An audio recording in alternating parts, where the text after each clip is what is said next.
जैसी हरळा माझी रत्नकिळा, की रत्ना माझी हिरा निळा, तैसी भाषा माझी चोखळा, भाषा मराठी. जैसी पुष्पा माझी पुष्प मोगरी, की परिमळा माझी कस्तुरी, तैसी भाषा माझी साजिरी मराठिया.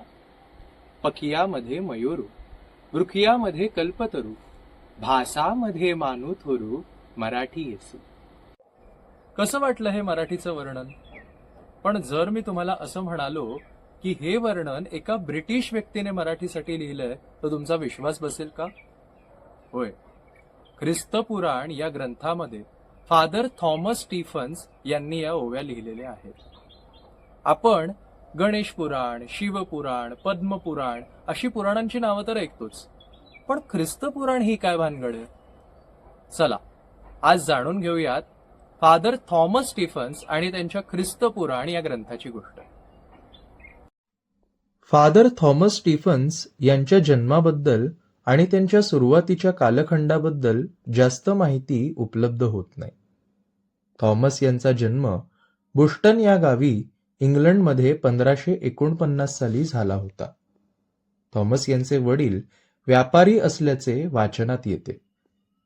स्टीफन्स यांचा सुरुवातीचा काळ ग्रंथांच्या सहवासात गेल्यामुळे त्यांना वाचनाची भयंकर आवड होतीच, पण त्यासोबतच ते अतिशय धार्मिक असल्याचेही समजते. त्यांचा सहकारी थॉमस पाऊंड याच्या एका पत्रावरून आपल्याला हे लक्षात येते. तरुणपणात थॉमस पाऊंड व स्टीफन्स यांना पूर्वेला जाऊन धर्मप्रसार करावा अशी तीव्र इच्छा निर्माण झाली. या प्रयत्नात पाऊंड यांना यश आलं नाही. दरम्यानच्याच काळात 1575 साली स्टीफन्स यांच्या आईचे निधन झाले.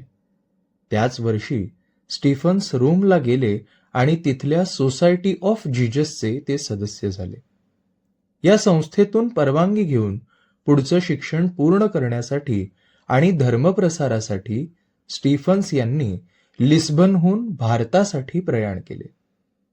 24 ऑक्टोबर 1579 हा दिवस गोव्याच्या किनाऱ्यावर थॉमस स्टीफन्स येऊन पोहोचले होते. पुढे उर्वरित शिक्षण पूर्ण करण्यासाठी वर्षभर जुन्या गोव्यातील संत पॉल महाविद्यालयात ते राहिले. 1580 मध्ये स्टीफन्स यांचं शिक्षण पूर्ण झाल्यावर रायतूर मधल्या चर्चमध्ये ते पहिल्यांदाच धर्मगुरू म्हणून कार्यरत झाले. याच काळात त्यांनी रायतूर, मडगाव, मार्मागोय, बेणावली या भागातील अनेक चर्चमधून भ्रमंती पूर्ण केली. इथल्या धर्मप्रसाराच्या पद्धतींशी ते सहमत नव्हते.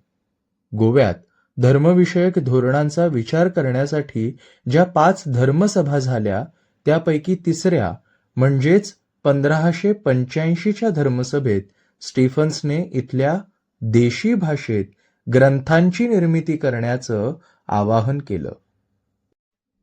स्टीफन्स यांचं आगमन जेव्हा भारतात झालं तेव्हा संत एकनाथ महाराजांचं कार्य महाराष्ट्रात मोठ्या प्रमाणात चालू होतं. या दोघांची भेट झाल्याची नोंद मात्र इतिहासात सापडत नाही. खरं तर 1608 मध्येच ख्रिस्त पुराणाची रचना करून पूर्ण झाली होती, पण हा ग्रंथ प्रसिद्ध व्हायला मात्र 1616 हे साल उजाडावं लागलं. पुढे मोयरा चर्चच्या एका उद्घाटनाप्रसंगी या प्रतीचं वाटप झाल्याची नोंद पाहायला मिळते. फादर स्टीफन्स यांनी ख्रिस्त पुराणाची रचना बायबल या धर्मग्रंथाच्या धर्तीवर केलेली आहे. त्यामुळे बायबलमध्ये जसे नवा करार आणि जुना करार हे भाग आहेत, तसेच ख्रिस्त पुराणात पहिलेम पुराण व दुसरे पुराण अशा 2 भागांची रचना केलेली आढळते. या दोन्ही पुराणात एकूण 95 अवस्वरू आहेत. इथे अवस्वरू म्हणजे प्रसंग असा अर्थ होतो. या दोन्ही पुराणातील एकूण ओवींची संख्या आहे 10,962. ख्रिस्त पुराण वाचताना आपण जणू ज्ञानेश्वरी वाचतोय की काय असंच वाटू लागतं. त्यामुळे ज्ञानेश्वरीचा, संत साहित्याचा, इथल्या मातीचा फादर स्टीफन्स यांच्यावर प्रभाव होता हे अगदी सहजच दिसतं. ख्रिस्तपुराणाच्या एकूण 3 मूळ आवृत्त्या काढण्यात आल्या, पण आज ह्यापैकी कोणतीही प्रत आपल्याला पाहायला मिळत नाही. मग हे ख्रिस्तपुराण आपल्यापर्यंत आलं तरी कसं? 1678 मध्ये पोर्तुगीजांनी जेव्हा देशी भाषांमधल्या पुस्तकांची होळी केली, तेव्हा त्यात ख्रिस्तपुराणही जळून गेलं असावं असं काही अभ्यासकांचं मत होतं. जेव्हा टिपू सुलतानानं 60,000 पोर्तुगीज सैनिकांना मंगळूरमध्ये कैद करून ठेवलं होतं, तेव्हा त्या सैनिकांनी ख्रिस्तपुराणातल्या ओव्या म्हणून ते टिपूचे हाल सहन केले होते अशी एक कथा ऐकिवात आहे. पुढे जाऊन पहिल्यांदाच रोमन लिपीतली ख्रिस्तपुराणाची प्रत फादर जोसेफ साल्डाना यांनी मंगळूर इथे 1907 मध्ये प्रसिद्ध केली. जस्टिन एडवर्ड ॲबट या अमेरिकी मिशनऱ्यालाही एक देवनागरी लिपीतली प्रत लंडनच्या एशियन आफ्रिकन स्टडीजच्या मार्सडेन संग्रहात सापडली, पण ही प्रत देखील मूळ प्रत नसल्याचा दावा ख्रिस्तपुराणावर नंतर काम करणाऱ्या संशोधक शांताराम बंडेलू यांनी केला.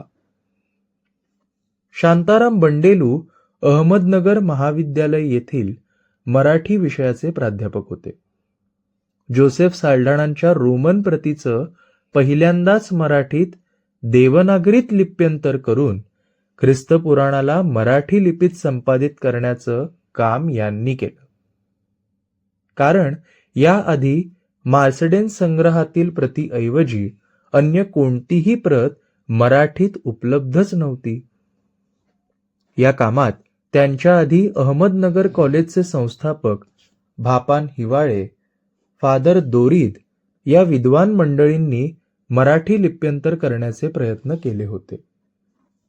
मराठीतले सुप्रसिद्ध कवी वनमाळी उर्फ वासुदेव गोविंद मायदेव यांनी त्यांच्या विद्यार्थ्यांसह या प्रतीचं लिप्यंतर पूर्ण करून प्राध्यापक बंडेलूंना दिलं आणि बंडेलूंनी पहिले देवनागरी लिपीतले ख्रिस्तपुराण 1956 साली यगो जोशींच्या प्रसाद प्रकाशनामार्फत पुढे आणले.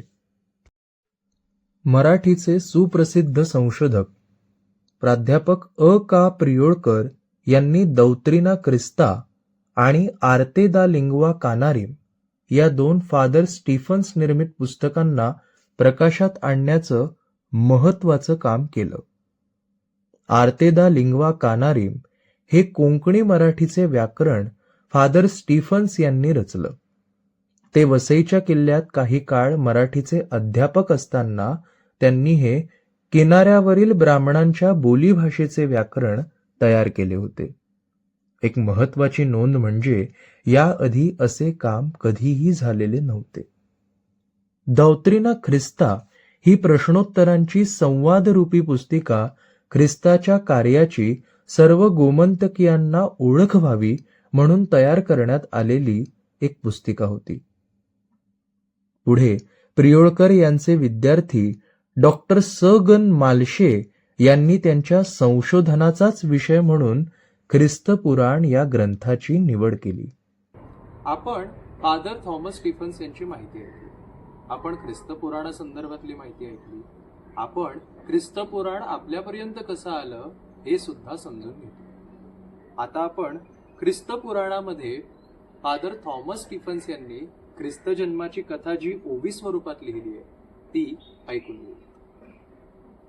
जया नमो साल्वादोरा, नमो विरजे चेया कुमरा, कृपानिधी करुणा करा जेसू ख्रिस्ता स्वामी. इथे विरजेचे या कुमरा म्हणून जे वर्णन येतं, विरजे म्हणजेच वर्जिन मॅरी आणि कुमरा म्हणजे तिचा मुलगा असा त्याचा अर्थ होतो. पुढा गर्भस्थी असता मरी, भरले नव मासेवरी, प्रसूत काळ अवस्त्वरी काय जाहले. प्रसूत काळ अवस्वरी म्हणजे प्रसूत वेळचा प्रसंग. बेले म्हणिपे नगर, जेथ निजस्थान दाविदाचे घर, जन्मभूमिका मायोर तेया योसेचे. बेले म्हणजेच बेथलेहेम शहर, दावीद म्हणजेच डेव्हिड आणि मायोर या शब्दाचा अर्थ माहेर असा कोंकणीमध्ये होतो. ती प्रसूत काळीची गर्भिणी चालता मार्गाचे स्थानी कष्टवली नाही स्वामीनी येरी नारीचे परी. पण वरुषकाळ अवस्वरी मेघू वरुषे सरधारी शैत्य भेदले शेरीरी ते या दिवसी. इथे जे निसर्ग वर्णन येतं, ती थंडी, तो वारा, त्या दवांनी भिजलेली त्यांची वस्त्र, तो सगळा प्रसंग पहा ना. धडधडा वाजे पवनो वारा पाने गळती तरुवरा वाळिया वाजती डोंगरा मेघ वरुषणे. उदके वस्त्रे भिजली ती जळभरिते जाहली संकष्टे सावरिली भिजली वस्त्रे. शैत्य बहु भेदताये तेणे जड जाहले हात पाय मुख कोमाले दिसताये फुटली पदतळे. त्या प्रचंड थंडीचं हे अतिशय भेदक वर्णन थॉमस स्टीफन्स करतात. असो पुढा क्रमवनी महीस्थळी दोघे पातली बेलेया जवळी दूर होऊनी मेरी निहाळी बेले पाटण. बेले पाटण म्हणजेच बेलेगाव. तेथे लोकू मेळले अपरिमितू योसे घरोघरी हिंडतू रहावेया ठावो गिवसितू नेदिती कवण. इतुकेया दिनू जातो सिंधू तिरी तव आळंचू करीती योसे मरी आता भलतेच रात्रीचा अवस्वरी रहावे पडे. त्याच वेळेला नगराचा परदेशी एकी रांधा येणीचे या गृहापाशी ते विवर होते एका स्थाना दुर्ग पवळी येसरी. रहावेया तेया गोधन शाळातू घरीचेया स्वामियाथे विनवितू येरू रहाजी म्हणतू आपुलेली सुखे. त्यांना एका गोठ्यामध्ये राहायला निवारा मिळतो. येरी स्त्रिया संसारी प्रसूत काळ अवस्वरी महाकष्ट दुःख शरीरी पावती बापुडिया. श्रोते, तुम्ही ऐका आता जेसू ख्रिस्ताची जन्मकथा. जैसी सांगताती ध्यानस्थ भक्त तैसी निरोपिन तुला. पहावेया आले देवदूत गोठ्या माझी अप्रमित वैकुंठ होऊनी उडी घेत भूमंडळाते. स्वर्गातून देवदूत सुद्धा ख्रिस्ताचा जन्म पाहण्यासाठी येतात. जी अमोलिक रत्नाची ठेवणी तुवा मज दिधली वोकुनी जी म्या ठेविली जतन करूनी ती घेई आता स्वामिया. असं मॅरी परमेश्वराला उद्देशून म्हणते.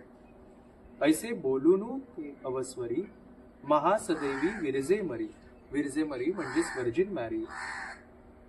पाहू लागली भूमंडळावरी अमृत दृष्टी तव जेसू बाळक जन्मले. इथे येशू ख्रिस्ताचा जन्म झाला. ते पुत्ररत्न मरियेन देखिले मग साष्टांग भूमी घातले आकुवरी मातेने. मग उचलोनी करी घेतला आपुला उसंगा सुधिला मोहे करोनी धरिला हृदय कमळी. नग्न रूपे शेरीरी येरा कुमराचे परी जन्म जाहला संसारी स्वामिया तुझा. अशा पद्धतीने येशू ख्रिस्ताचा जन्म झालेला आपल्याला पाहायला मिळालेला. त्याच्यानंतर पुढेच तव स्वामिनीनं पुत्रू आपुला तेया तृणावरी ठेविला गवणी माझी निजविला जेसू बाळकू. हे जे येशू ख्रिस्ताच्या जन्माचं वर्णन आपण ऐकलं, हे दुसऱ्या पुराणातल्या 7व्या अवस्वरूमध्ये आपल्याला वाचायला मिळतं. तर ही होती फादर थॉमस स्टीफन्स आणि त्यांच्या ख्रिस्त पुराणाची गोष्ट. अक्षरधर्मीच्या गोधडी वाहिनीतर्फे फादर थॉमस स्टीफन्स यांच्या स्मृतीला विनम्र अभिवादन.